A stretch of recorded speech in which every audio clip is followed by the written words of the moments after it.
2019 was a very, very hard season for our family. Prayer was a very big piece of that, and I thank God for allowing me to pray to Him. And what I mean by a very difficult year is my mother and sister were both diagnosed with cancer in the same month. It was very real and very difficult to get through. We had to put our dog down later in July.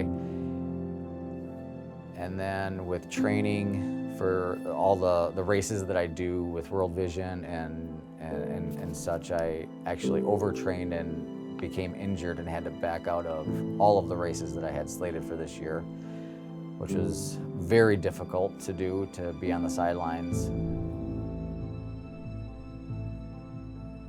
Or one of the hardest parts of the year was our daughter, Michelle. She has epilepsy, and we learned this about 3-4 years ago, but it was around February, March, April, it was starting to get a little more trying for us. We were kind of at our wits' end with medication, and we didn't know what was going to happen. We ask ourselves all the time, is she going to be able to drive? Is she able to get a license? She's going to have kind of like a normal life with the seizures that she has. We switched her to a keto diet in August, and we have not seen a seizure since. My sister, my mother's cancer has both, in the fall that they went away, I learned about my body with training that I need to take care of myself, and with stretching and things like that. But prayer, through all of that, I turned to prayer. I prayed often. Probably should have prayed more, but it's just something that was very new to me.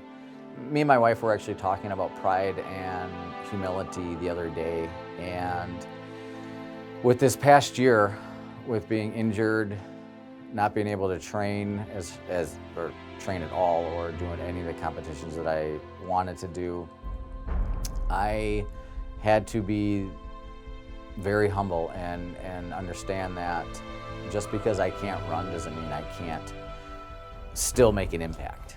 So with World Vision, just because I don't run a marathon doesn't mean I'm any less of a person, doesn't mean that I can't fundraise for the children. So in that respect, it kind of humbled me in the fact that maybe I was becoming too prideful, and this was God's way of kind of saying, you don't need to run.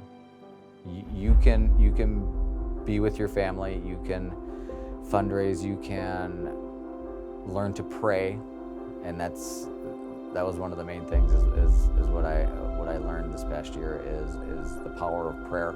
It's very humbling to be able to pray and to get down on your knees and to become vulnerable. And I think that's where a lot of people they struggle with is that vulnerability piece. At the end of the day, we have to look to our God. He knows what is right for us, and we have to continue that conversation with Him, because next thing you know, it's a 3 days since I've prayed, it's a week since I've prayed, it's a month since I've prayed. You just keep going down that road, and if you don't make it a part of your life, then it's that piece of your relationship that you're missing. And I think you only become stronger by praying and having that open conversation with God. No matter how we feel about our life, no matter who we are, we all need prayer in our life.